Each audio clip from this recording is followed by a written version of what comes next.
স্বামীজি সম্বন্ধে ক্রিস্টিনা অ্যালবার্সের স্মৃতিকথা পাঠ করে শোনাচ্ছি। এই রচনা প্রকাশিত হয়েছিল প্রবুদ্ধ ভারত পত্রিকায় আগস্ট 1938-এ। স্বামী বিবেকানন্দকে আমি প্রথম দর্শন করি ক্যালিফোর্নিয়ার সান ফ্রান্সিসকো শহরে। তিনি একটি বক্তৃতা দিতে এসেছিলেন। সে 1900 খ্রিস্টাব্দের কথা।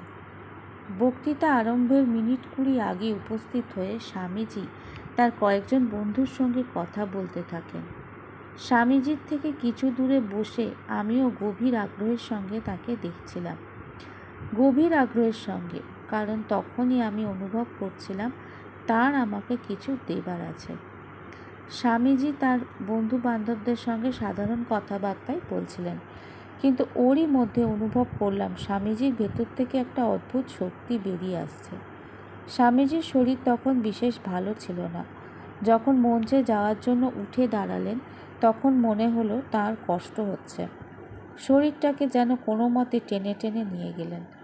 এও লক্ষ্য করলাম তার চোখের পাতা ফোলা ফোলা এবং চেহারার মধ্যে কেমন যেন একটা যন্ত্রণার ছাপ রয়েছে। ভাষণ শুরু করার আগে খানিকক্ষণ তিনি চুপচাপ দাঁড়িয়ে থাকলেন। তারপরেই তার মধ্যে একটা পরিবর্তন লক্ষ্য করলাম। তার মুখখানি জ্যোতির্ময় হয়ে উঠল। মনে হলো যেন তার চেহারাটাই একেবারে অন্যরকম হয়ে গিয়েছে। স্বামীজি বলতে শুরু করলেন, আশ্চর্য, এ যেন সম্পূর্ণ এক নতুন মানুষ। মহামানবের প্রচণ্ড আত্মশক্তি এবার প্রত্যক্ষ করা গেল। তার বাণীর বিপুল শক্তি আমি প্রাণে প্রাণে অনুভব করলাম।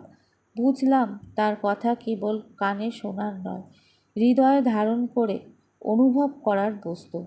তার বাণী আমাকে চৈতন্য সাগরে টেনে নিয়ে যাচ্ছিল উচ্চতর সত্তার অনুভূতির গভীরে। বক্তৃতা শেষে সেই সূক্ষ্ম অনুভূতির রাজ্য থেকে ফিরে আসতে খুবই কষ্ট হচ্ছিল। আর তার চোখ দুটি, আহা, কি অবিশ্বাস্য সুন্দর, যেন দুটি উল্কা নিরন্তর আলোক বর্ষণ করে চলেছে। 30 বছরেরও বেশি সময় অতিক্রান্ত, কিন্তু আজও সেই দিনের স্মৃতি আমার মনে চিরনবীন এবং তা চিরকালই অম্লান থাকবে।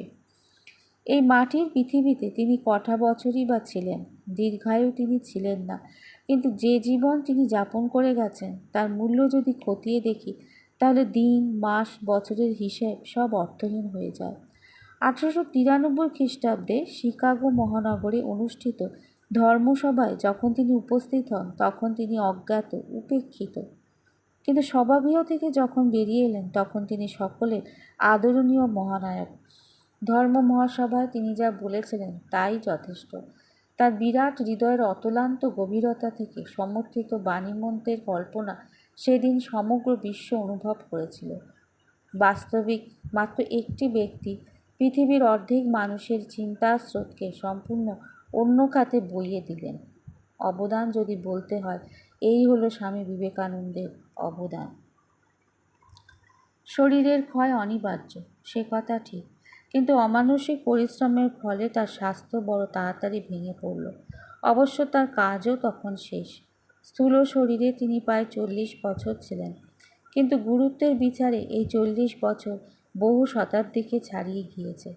এক মহান ব্রত উদযাপনের জন্য তিনি দেবলোক থেকে মর্তে নেমে এসেছিলেন।